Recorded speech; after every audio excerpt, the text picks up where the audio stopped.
You know, the one character that we didn't see is your boy Samwell Tarly? Samwell.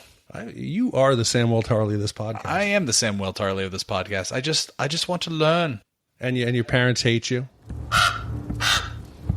I know a story about a crow. I hate your story. My favourites were the scary ones. Oh, my sweet summer child, what do you know about fear? Welcome back to Shat on TV Game of Thrones edition, the unofficial podcast companion piece for the juggernaut HBO series Game of Thrones. I'm one of your hosts, Roger Roper, and alongside me is my co-host, Big D, Dick Ebert. Good evening. And Gene Lyons could not join us, but he will be joining us all season long. This is our Season 7 preview episode where we are going to explore the buzz surrounding Game of Thrones and report everything we expect from this summer from a show we all love. So thanks for listening. And if you like it, be sure to subscribe on iTunes, Google Play, wherever you get your podcasts. That would really help. So we thank you for listening.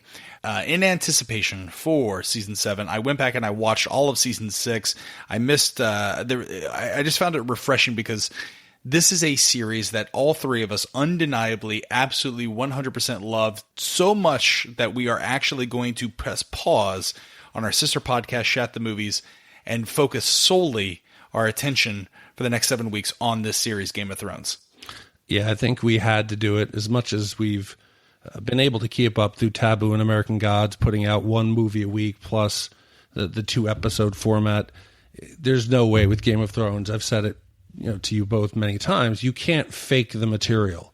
If we don't dedicate the time needed, and not only just watching the episode 2-3 times, going back and doing research on the past, if we have to rewatch past episodes, research topics from the book, there's no way you can half-ass this and do a movie a week.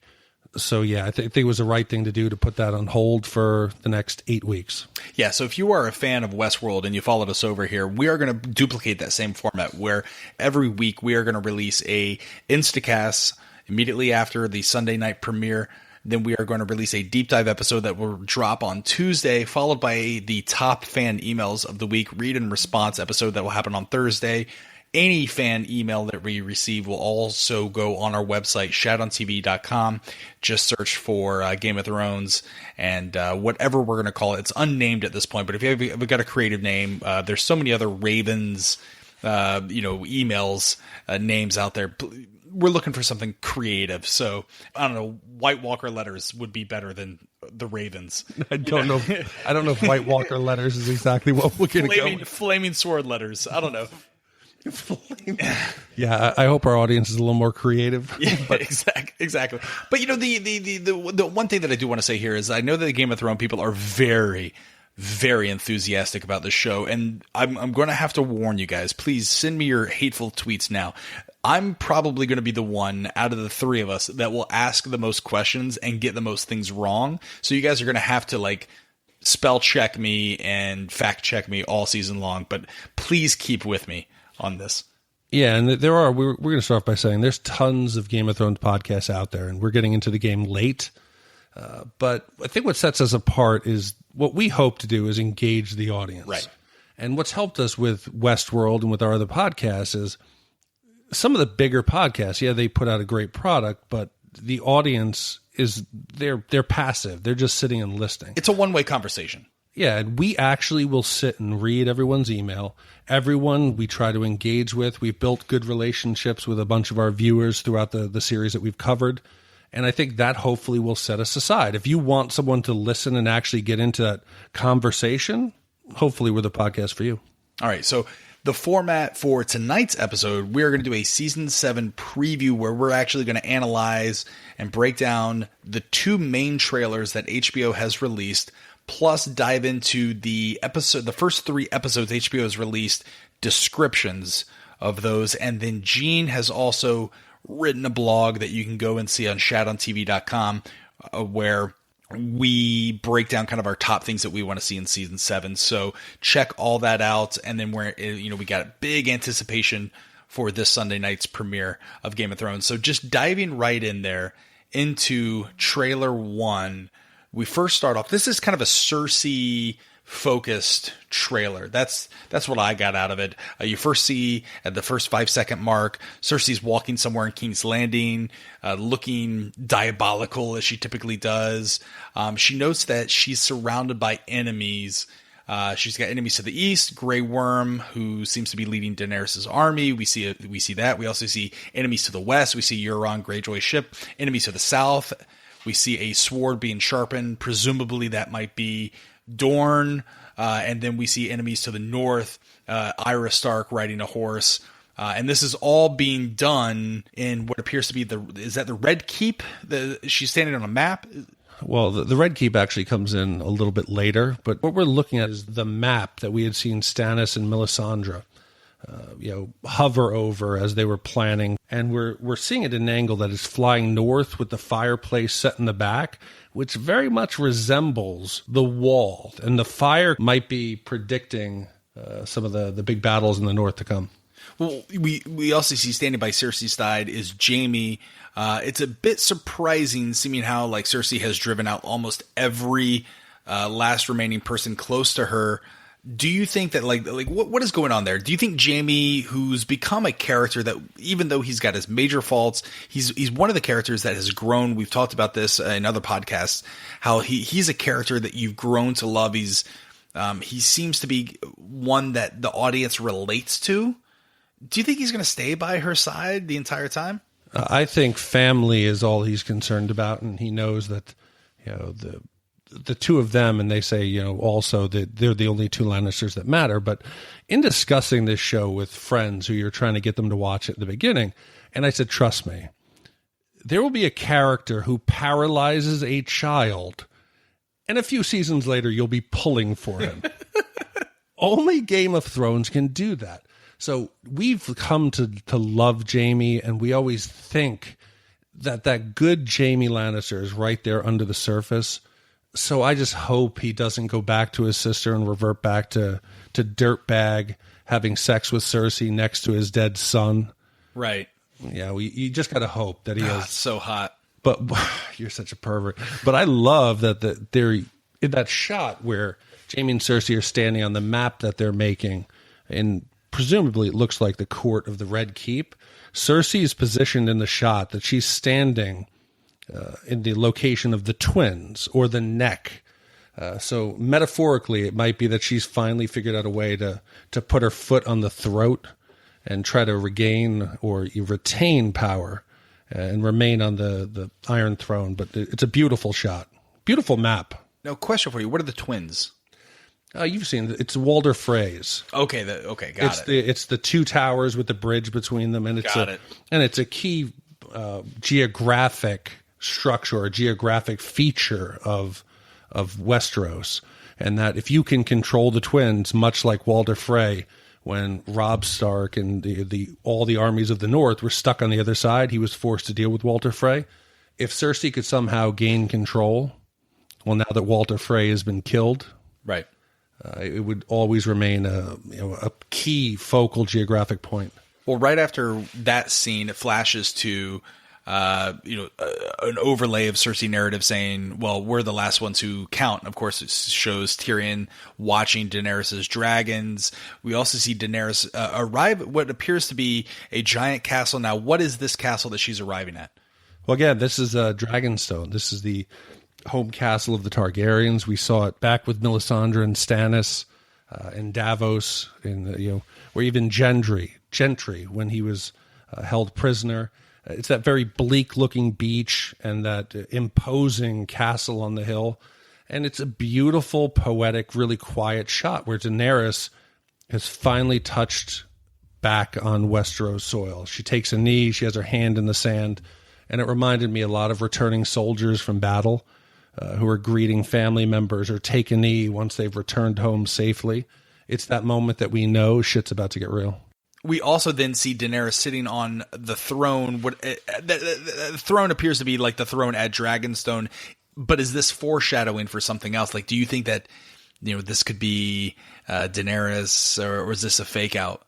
No, this is just she's returned back and reclaimed her family's castle, And before you go into war and battle, you have to kind of get all your ducks in a row. And she's probably sitting. It looks like she's back in the court and she's has guests that are coming. But you would imagine that a queen needs a throne. And there's nothing, if you're going to go, okay, the Iron Throne is pretty badass. But this resembles, like I said, Superman's throne in the Fortress of Solitude. Yeah, the crystal ice.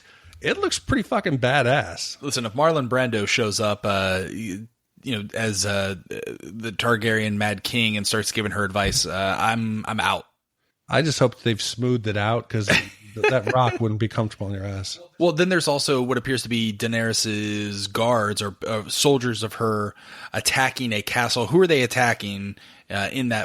I think it's like the 48-second mark. Well, we have two options. It's either King's Landing because we see that the Lannister sigil is hanging in the archway. So it's either Casterly Rock, which is the Lannisters' home castle, or King's Landing. But either way, it doesn't look good for the Lannisters if the Daenerys' troops are already invading one of their two strongholds. So again, it's so hard to tell with these clips because you don't know. One of them could be right from episode 1. It could be episode 8. It's so hard to tell in context, but at least you know that the battle is coming to, right to the doorstep of the Lannisters. Yeah. Well, now at this point of the trailer, again, this is trailer 1. You go on to HBO.com or go to YouTube and search for Game of Thrones trailer, official trailers. At the 51-second mark, it switches over to the Starks. You see a bunch of people yell King in the North around Jon Snow. This is probably somewhere in Winterfell. You also see Sansa and Brienne are there. And then you see more of Sansa. And what appears to be in these clips, they're really playing up that Sansa and Littlefinger relationship here. What do you think the true relationship is between the two of them? What do you think Littlefinger's endgame here is? Well, Littlefinger's endgame obviously is power, and he will play anyone, kill anyone. He'll push you through the moon door. He would kill poor Robin, even though he's a child. He hasn't yet, but I wouldn't be surprised if he would. His end goal is power at anyone's expense. And what I took away from this set of scenes is really the stress on the relationship between Jon and Sansa. At the end of last season with Battle of the Bastards, Sansa clearly warns Jon, don't underestimate Ramsay. He's playing with you. He's screwing with your head. He will get you to make mistakes. And Jon just brushes her off. And without Sansa coming to the day at the end, Jon and his armies and wildlings all would have been slaughtered. So that's carrying over here, where Littlefinger now is driving that wedge between them. And it'll be interesting to see which one of the Starks in the end actually retains control of the North and how that relationship fractures between brother and sister who only a few episodes ago were so happy to be reunited. So what you're saying is there could be another brother and sister battle. I don't think it'll be a battle because they don't dislike each other. I think it's more of a competition to see which would be the best leader for the North. Yeah, but Littlefinger's a master manipulator, right? Like he's the one who, if there's anyone can really get in there and be that guy that make you do something that goes against your own will, it's Littlefinger, right? I mean, I think the exact quote he uses here is, your fathers and your brothers are gone, yet here you stand, last, best hope against a coming storm. God, jeez, I keep thinking of like the Family Guy. What is it, the Kennedy impersonation? I told you I got to get some chowder. I got to get some chowder. That's how that's a Littlefinger sounds. I feel like Littlefinger eats lobsters. No, but Littlefinger can only control Sansa. He tries that shit with Jon. Jon will just stick him like a pig. Well, at this point, things start to get a little bit more mysterious and becomes harder to analyze. You see a clip of Theon looking scared, like he's out in battle somewhere on the sea. This is about the 57-second mark. Then at the 58th-second mark, you see Melisandre, the Red Priestess, looking over a wall. Where do you think Melisandre is here? What did you see out of this? What's your prediction? Well, it looks like she may have returned to Dragonstone. And the last we saw of her, Jon was telling her to head south and never come back. So it would make sense that she went back to the last place that she had any kind of success. So Dragonstone would be a logical place. But if she's hoping to be at Daenerys' side, she's going to be sadly mistaken when she finds out that Daenerys has already got her own Red Priestess. You also see then about the 1 minute mark, you see people from what presumably this is the north running from something. This possibly could mean White Walkers. You also see Arya camping somewhere in the north. I assume she's trying to meet up with Jon and the rest of her the Stark crew. But then you see people in a circle in the snow, again, dressed like people from the north, being attacked by what appears to be White Walkers. And there is a internet rumor that there's some sort of fellowship that's formed here. Who's in that fellowship, Big D? Well, it looks here, if you freeze frame it, you have Jon Snow. It looks like Gendry, who we haven't seen in a while. You have Davos. You have Thoros. You have Tormund and Beric Dondarrion. And it looks like it's a last stand. There's a quick cut where they're on top of a rock surrounded by White Walkers. And you ask yourself, what would lead a small group of this? Like you said, it's the Fellowship of the Ring, like this band of misfits. There's no soldiers. There's no, how did all of them come together? And what are they doing presumably north of the wall? Right. I don't know. But if you're a book reader, and we're going to try to stay relatively spoiler free intentionally, if you are a book reader, I'm sure that flaming sword that Beric ignites, and last time we saw it was, I think, season 3 when Beric fought the Hound, and Sansa was there when she was captured by the Brotherhood Without Banners, and the Hound kills Beric only to be resurrected. He had the flaming sword there that at the time looked like it was a parlor trick, like it was just like it was just something fake. Here, I don't know if you're a book reader, that flaming sword might have some importance coming up here towards the end of the show. Well, the trailer then flashes to some Dothraki on horses fighting in what appears to be Westeros. So I guess this assumes that they've made it. They didn't get seasick on their voyage. Yes. Yeah, they seem to have survived it. Then you see a group of people burn and attack a ship. Could that be Euron's doing, and which side do you think Euron's going to be on? Like, I have a prediction that he's going to be actually on the Lannister side. Like, he's going to form an alliance with Cersei. Your thoughts? Well, the last time that we saw Theon and Yara was at the very end of the season when they had brokered a deal with Daenerys to bring them south. Euron, the uncle who had killed their father and was the king now of the Ironborn, they must have made that 1,000 ships pretty fucking fast because they're right on the heels. And there's a quick clip, I think, in the second trailer of the fleet, and we know it's Euron because of the sigil, the squid on the sails, pulling into King's Landing. So I have to think you're right that Cersei has no one left on her side. It would make sense that Euron would be her only option and only ally left. Now, this show, I think, is also running into some dangerous ground where there's so many characters that you actually like and start identifying with. One of those is Davos. Davos, who may be the last rational man in Westeros, says, if we don't put aside our enemies and bound together, we will die, and then it won't matter whose skeleton sits on the Iron Throne. What... that's like the perfect... Like, Davos is so cool. I just wish he could fight better.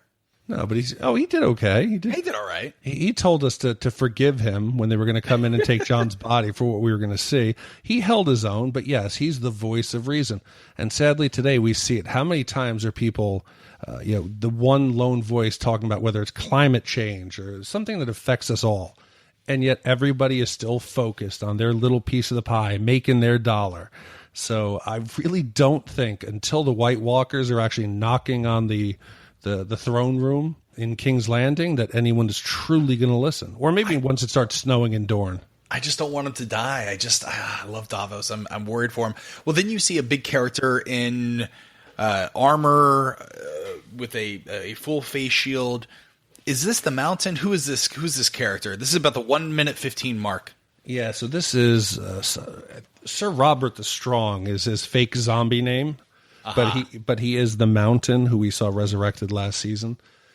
And they've finally given him a really imposing, scary-looking set of armor. I would not be screwing with him. But now that we've seen the Mountain is alive, we see that the Hound is alive, it's inevitable. These two brothers have got to go at it. Yeah, that's one of the. In fact, I marked that down as like what the number one thing I'm looking forward to in season 7 is a mound versus. I'm sorry, the Hound versus the Mountain. But you know what? Everyone in their heart, everyone has to love the Hound. Of course. Again, if I told you a story, hey, there's somebody who kills the butcher's son and he's a real bastard, and that one day you'll be pulling for him. Everyone's pulling for him so hard. I would just not underestimate that the Mountain will crush him in a battle and just rip our hearts out. The show does it so often. But we do see in the 1 minute 17 mark, actually, Jon Snow what appears to be beating up on Littlefinger. Do you think that this is Littlefinger, or do you think this is another character? No, he's definitely beating up on Littlefinger, and he 100% deserves it. 1 minute 18, it looks to be King's Landing soldiers, again, battling Daenerys' soldiers, clashing at a gate. Maybe this, again, could be Casterly Rock or even King's Landing? Correct. Let me, 118. Well, 118 is, oh, yeah, this is part of a quick series of cuts. And you see the Lannister army shields, and they're all in line and lockstep and drop their spears. The Lannister army is looking pretty badass. I mean, we haven't seen them really amass in full battle formation.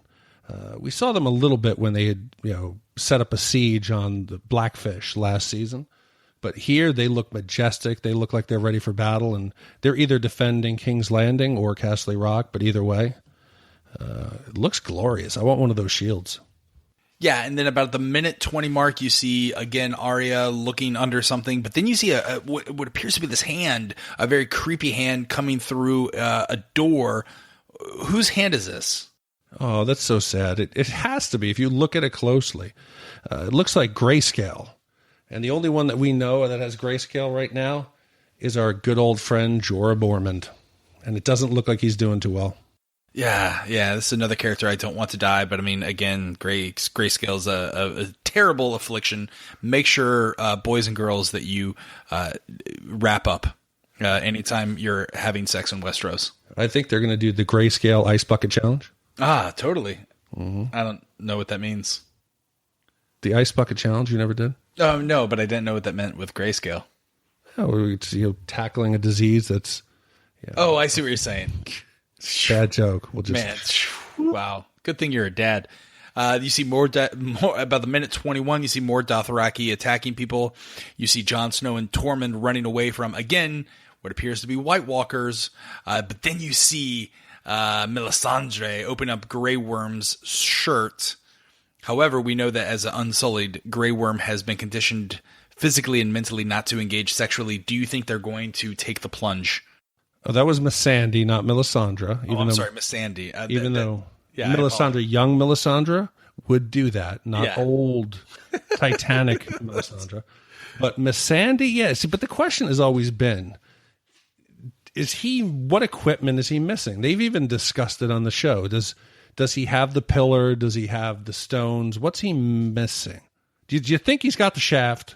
I think he's got the shaft. So he's just got no stones. I don't think he's got stones. Right, exactly. So he's not a total eunuch. So how would that affect you, really? Would you be able to perform? I don't think your body would produce testosterone, right? I don't know. Of course, because your testicles are gone. Of course it wouldn't produce, Yeah. But it seems in this photo that he's into it. I think that he's okay with it. I think it's going to happen. I hope it's just not like the beginning of season 6 where he's going to have the prostitutes sit down and read him stories and play with his hair. What, you don't like that? That's the only thing I pay for. I do, but I don't need that in my Game of Thrones. But who we see right after that steam up the room is Yara and Ilaria.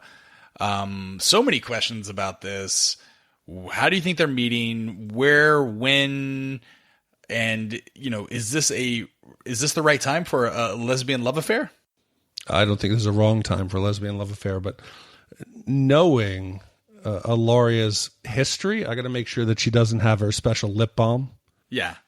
Seducing with the intent to kill is kind of something like the Sand Snakes do, and Ilaria is out for revenge. But you could see this as also an alliance, a love-making alliance, but ultimately someone's going to betray someone. And I gotta be on the side of the people from Dorne here. Listen, snakes are wily creatures. They're slithery. About a minute 22, you see someone knocking over a lion piece on the war map. You see at the minute 24, 2 people diving into the water to avoid fire. One of them looks like she might have long blonde hair.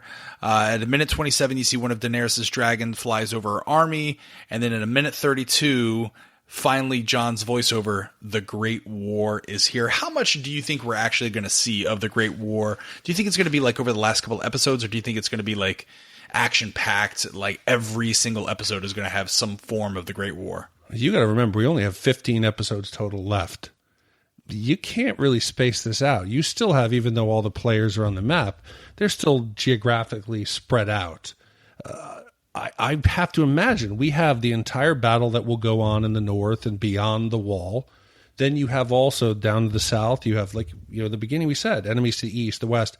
There are so many fronts and so many potential battles that even if we have Daenerys, push her way into King's Landing, that's one battle. If they push north, it should be one continuous fight through the entire season, whether it's on the west, the north, the south, and there's so many different pieces that are moving. I think it has to be action-packed. There's no way that if you try to space this out or try to save some of it and do some really slow burn, that you can get to every piece. There's no way to do it. Yeah.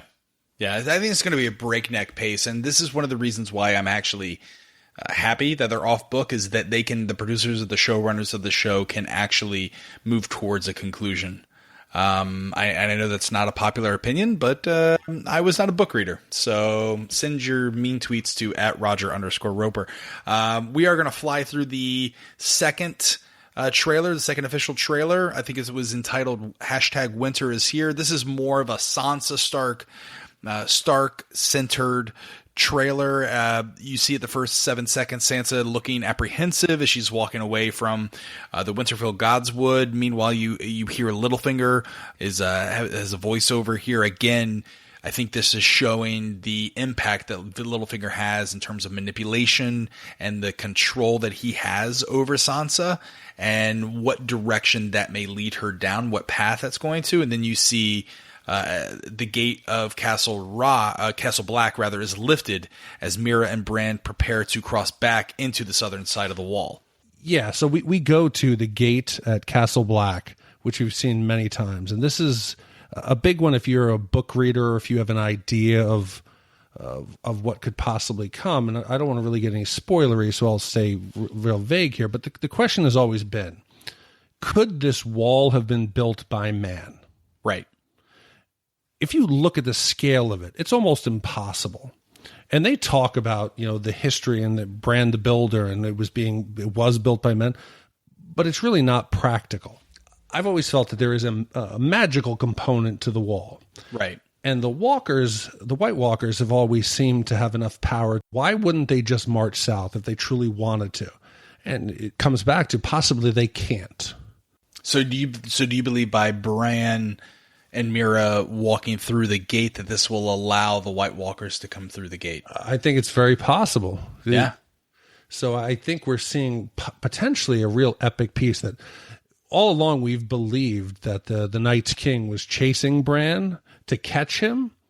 Maybe actually he was just corralling him, like pushing him in the direction he wanted to drive him back. Because now the key is in whether Bran was south of the wall previously, because we know he was. He grew up in Winterfell. But once he was marked by the Night's King, right, that this might be that Bran trying to return home. He's the key. Yes, he is the key to bringing down the wall and letting the walkers free. Yeah. Yeah. Well, you see Jon looking back at a 23rd second, and again, appears to be preparing for a battle either with the White Walkers or with someone else here. But then we jump back to Cersei, what appears to be the Red Keep's dungeon. Who is anyone there at the Red Keep's dungeon? Yeah, her good old friend Septa Ula, the Shame. Aha. So who we last saw the mountain go into her dungeon, close the door, and maybe he was, exercising his zombie carnal pleasures. Got it. Sexual assault has got to be the worst, but Yeah. to have it done by an undead, sweaty, rotting mountain would have to be. Well, just any zombie sex. Zombie on living sex, or that's probably, is that worse than living on zombie sex? Like, you got to imagine people in The Walking Dead are probably having some sort of gross zombie sex, right? Not even zombie sex, but just like sweaty, non-showering sex. Ugh, disgusting. Well, then you see Daenerys pondering over a war map over Westeros. This again presumably is somewhere in Dragonstone. You see troops about the 33rd second mark arrive on a beach. Is this Dragonstone again? Yeah, again, looks like it's part of the same sequence we saw in the first trailer of Daenerys' return home to Dragonstone and to the beaches. But yeah, this is where they had the pyre, and Melisandre was burning her victims as a tribute to the Lord of Light. You also see, again, Arya decked out in all northern gear. She has Needle on her hip. Then you also see Jaime Lannister at the 37th second mark, taking what appears to be a stroll through the Red Keep. He's dressed in full knight's gear. You then see a hidden Littlefinger leering at someone, again, showing that, he's always in the shadows. He's always scheming. He's always up to no good, but just such a charming way, though. God, not only is he like a creepy stalker and influencing from the shadows in the show, even the trailers he's creeping around. I love it. You just put him in little snippets where he's just peeking at you around the corner and then he disappears. I love it. You then see, again, Daenerys, we talked about it in the first trailer, touching down into Westeros. Then you see, again, what Daenerys is going to be doing is, she's back home. She's back in Dragonstone. She's reclaiming this is her ancestral home. I think this will definitely be where she sets up base, right? This will be where she launches her attack. Yep. She's reclaimed her family castle. She's hanging the sigils high, and this is where she's going to launch her attack to reclaim the Iron Throne. You see the three dragons, Drogon, Rhaegal, and Viserion, ready to reclaim. I assume they will have the main rooms as well. There's obviously somewhere to keep dragons at Dragonstone. There's got to be some big dragon there. They've had some large dragons before. Exactly. So there must be some. Maybe it's like a perch, like you have a parrot on. Where they just kind of sit so they don't dull their claws. Yeah, exactly. Probably lay down some hay, so you can clean up after them. You also see Tyrion looking a little nervous to be home in Westeros since his family sentenced him to death.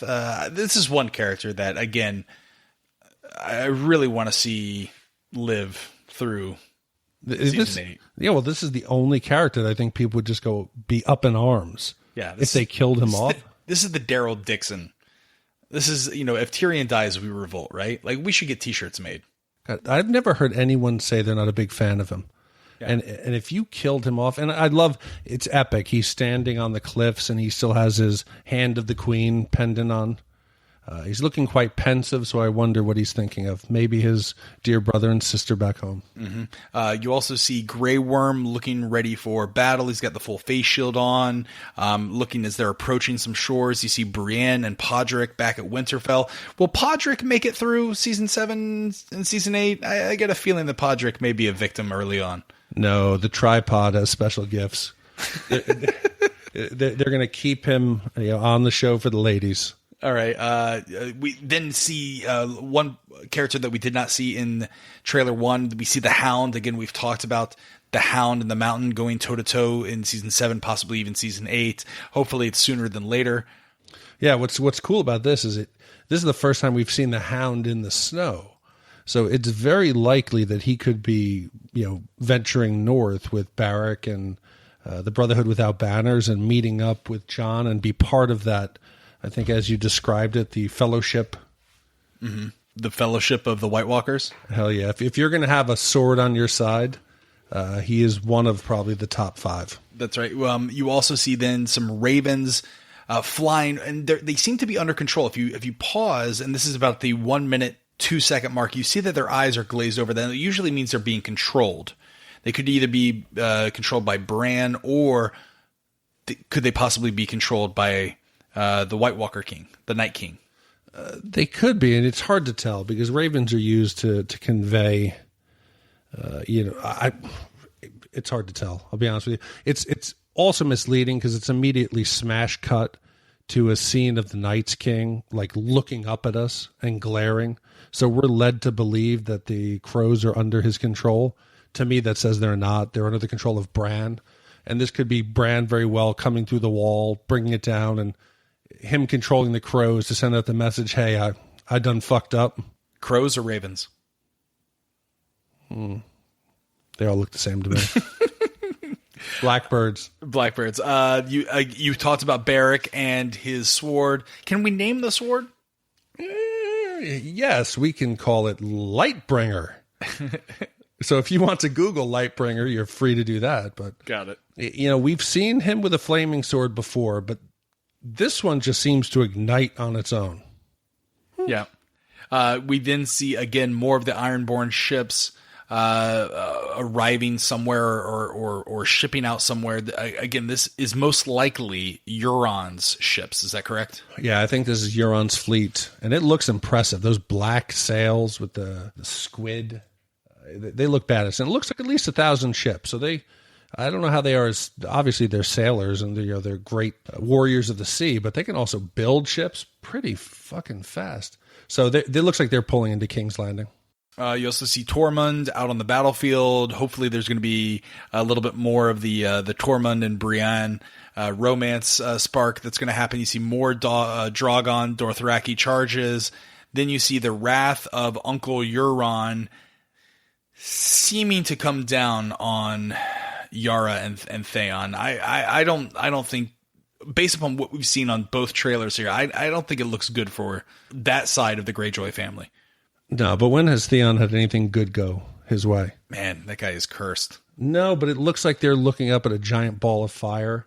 And then there's some quick cuts of ships on fire and, one ship being boarded by another. And if you pause it and look, you can see the Greyjoy sigil on one of the shields. So I think this is Greyjoy on Greyjoy, violence. And from Theon's face, it doesn't look like it's going their way. Yep.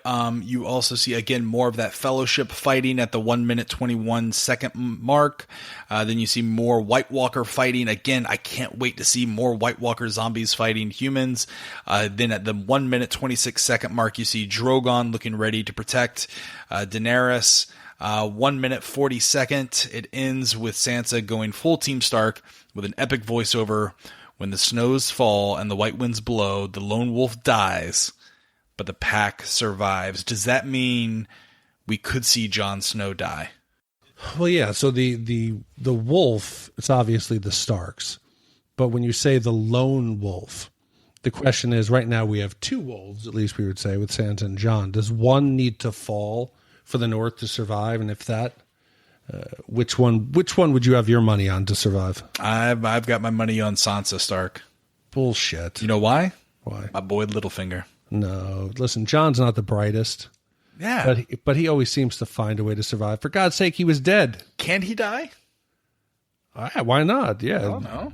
He doesn't have the Melisandre with him to bring him back. So he'll die. No, I think he's surviving. I think he's okay. You think he's going to be all right? Yes. Okay. All right. Well, listen, that's trailer 1, trailer 2 breakdown here at Chat on TV. Now we're going to dive into the first 3 episode titles and descriptions that HBO has released. Big D, what is the description of episode 1? Okay, yeah. So episode 61 is titled Dragonstone, and it premieres on July 16th. We see Jon, Kit Harington, organizing the defense of the North. Cersei, Lena Headey, tries to even the odds, and Daenerys, Emily Clark, comes home. The episode was written by David Benioff and D.B. Weiss and directed by Jeremy Podeswa. So the teaser poster has shown Daenerys standing with an ocean in the background, so viewers can be assured that this will definitely get to see her first few moments in Westeros during the premiere. What do you got there for episode 2? Yeah, episode 2 is entitled Stormborn. Daenerys receives an unexpected visitor. Jon faces a revolt, and Tyrion plans the conquest of Westeros. The episode is written by Brian Cogman and directed by Mark MacLeod. Daenerys' unexpected visitor could be Jorah Mormont, who's currently exiled to find a cure for his grayscale disease. Since he can never stay away from Daenerys, that would, however, make him a bit of an unexpected visitor, right? When you think about it, because he just can't see. He's like a lamprey. He's trying to constantly attach himself to Daenerys. But as for Jon's revolt, our money's on the Lords of the Vale, who not only helped out Jon on the behest of Littlefinger, and haven't exactly shown enthusiasm for fighting alongside wildlings. So, I mean, like, this is, I don't know what to think here. Well, it'll be interesting to see. They're hinting at the strife between the Starks, and that Jon is going to face a revolt, and whether that is actually an honest revolt or it is a revolt of Littlefinger's doing. I just feel bad because Jon doesn't seem the brightest. You keep saying that. You put him. Look, okay, we love it. He charges, the cavalry coming at him. He's fearless. He doesn't mind. He's been dead. You figure you would count your blessings and you'd be really careful with that next life. He's like a dude who crashes his motorcycle because he's not wearing a helmet and then just gets back on without the helmet. I would trust Jon going into battle. I don't trust him with diplomacy or dealing with a snake in his midst. That's where Littlefinger comes in. God, he's such a dimwit. I feel bad for him. Well, episode 63 is called The Queen's Justice. It premieres on July 30th. Daenerys holds court. Cersei returns a gift, and Jaime learns from his mistakes. Now, like this, this episode was written by Benioff and Weiss and directed by MacLeod. This is cryptic. However, does returning a gift mean Cersei was given a present and doesn't want it anymore, or does it mean she is reciprocating a gift in kind? There are major distinctions in the interpretations.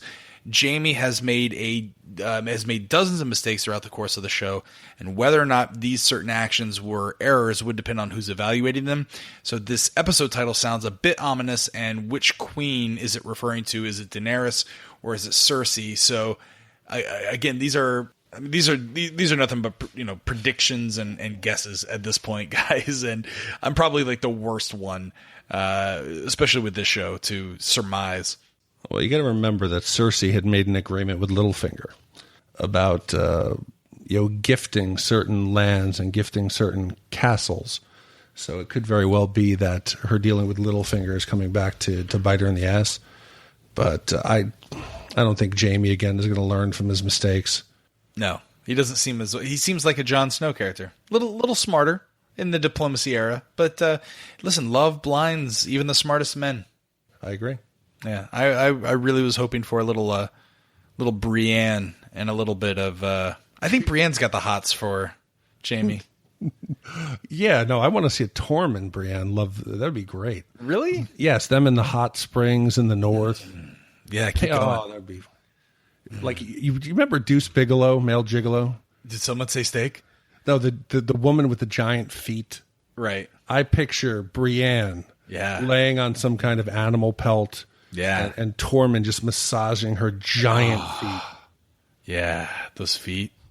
They could bring down my wall any day. Well, that's what we've got here on the preview episode of Shat on TV on the Throne. What else? You got another one? I got more for you here. You got more? Oh my God, this is great. Okay, so the odds here. This is from Vegas. Oh, that's right. We got Vegas odds. Okay, so the Vegas odds were characters who will die in season 7. So most likely is Ilaria Sand at 1-7. Euron Greyjoy. Really? Yes. Oh, I cannot get. Listen, if there's one girl, one woman, one queen that I would marry, what's her name? What was it exactly? Alasia? How do I say it? How do I say her name? Ilaria. Ilaria, yeah. No, she's dangerous. You don't want to. Ilaria. Oh, you know me. I only crawl into bed with snakes. Well, then she's a perfect one for you. Your 1-7 doesn't seem right. It's a Vegas. Listen, hold on. Okay, so then we have next up there is Euron Greyjoy. Yeah. Potential. Greyjoy seemed to die pretty quick. I think Ilaria will kill Yara. Jesus. Okay. Now after, you have after seducing her. Now not only the odds, you now have them fighting. No, this is Euron Greyjoy. It's not Euron. Oh, I'm sorry. No, Euron will survive. Okay. So next is Theon the Sausageless. Yep, that makes sense. Peter Baelish, Littlefinger, is 2-7. How dare you? Melisandre is at 1-2. Mm-hmm. Then we have Cersei Lannister at 5-6. Now we're starting to get into some of the longer shots. Jaime Lannister, 11-4. Tyrion Lannister, 5-1. Jon Snow, 6-1. Daenerys at an 8-1 long shot. Well, she's got fucking 3 dragons. Of course. You know, the one character that we didn't see is your boy Samwell Tarly? Samwell. You are the Samwell Tarly of this podcast. I am the Samwell Tarly of this podcast. I just want to learn. And your parents hate you. But you know what? I got a fucking Valyrian steel sword that you stole from Daddy, and a fucking hot wildling with a baby. Come on, she's not hot. She's pretty hot. Did you see her clean up? She cleaned up good. You're being real liberal with hot. In my sister's clothings. She's wilding hot. You listen. You know I can't get enough of them wilding women. I'd send a raven her way any day. Oh, Jesus. Listen, if you enjoy puns like this. We just lost about 10 people right there. The only 10 that listen to the show. Well, listen, is there anything else we want to talk about before we shut down and get ready for season 7, the season 7 premiere this Sunday on HBO? No, just Raj and I were having a disagreement on our theme music. If you don't like it, tell us. I hate it. Well, I'm not asking you. I know you hate it. Yeah, but I'm throwing my vote in. I like it. I think it's okay. I think it's terrible. Just listen. It's because you love to pirate music. I love pirating anything. You don't care. You just throw it out there until we get a cease and desist, and half of our American God episodes get pulled down. That's not from the music. We lost 2 of them because of your. But your Zeppelin. Yeah, but that way we're not playing Zeppelin. We're playing a remix. You don't think they identify it? That wasn't. It was Immigrant not because song. of Zeppelin. It was not because of Zeppelin. Okay, try to find. Well, forget what Roger says. If you guys like the music, we're making that sweet YouTube money. If you, all $10. All right. Well, that concludes this week's episode of Shat on TV on the Throne Game of Thrones edition. Be sure to follow us on social media and share with a friend. We're everywhere, including Twitter, Snapchat, and Instagram. Follow the handle at Shat on TV. You can also find us on Facebook. Just search for Shat on TV Podcast. Our website is shatontv.com. Our email address, again, email us your thoughts, your predictions, your dislikes, your likes, everything to hosts at shatontv.com. We're everywhere fine podcasts can be found, including iTunes, Google Play, Stitcher, YouTube. Be sure to subscribe. And if you stop by iTunes, please be sure to leave a 5-star review. That really helps the podcast grow. You can also check out our sister podcast, Shat the Movies, which we are on hiatus, but we are playing the best of for the next 8 weeks. And also check our Twitter page because you're doing something really cool, Big D. We got a lot of good feedback. People are reaching out to me. They really like it. You are counting down the top 100 deaths of Game of Thrones. So follow us on Twitter for all of that. That'll help you a nice little refresher course for the season premiere. Yeah. So yeah, it was shocking. I went back and I've put all it's the 100 deaths. So the first 6 seasons, and we're not going to go back and do every named soldier who just got killed in battle or we come across. It's the 100 characters who have influenced the plot, starting with Will, the Rangers of the Night Watch in episode 1, season 1, who was beheaded for desertion by Ned Stark, all the way to the end, the last one. So I've been going through and we're going to be posting about 10 a day leading up to the series premiere on the 16th. And you talked about the movies going on hiatus. Yes, we are going to go on hiatus, but we still have 2 that are going to be coming out here in the... We have 2? Yeah, we have 10 Things I Hate About You. Right, and? And I was hoping that this week we record Caddyshack. Oh, wow. Caddyshack? All right, maybe. So that way we're only missing 6 weeks, but we want to do it so we can focus all of our energy and attention to Game of Thrones because it deserves it. Got it. Perfect.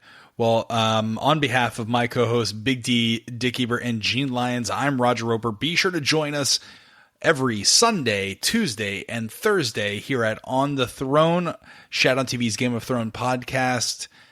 Thank you so much for listening. We really appreciate it. Hope to see you all season long. Take care. Good night. And what's a closing salutation I can use for On the Throne? I don't know. Just say good night. Take care. Good night.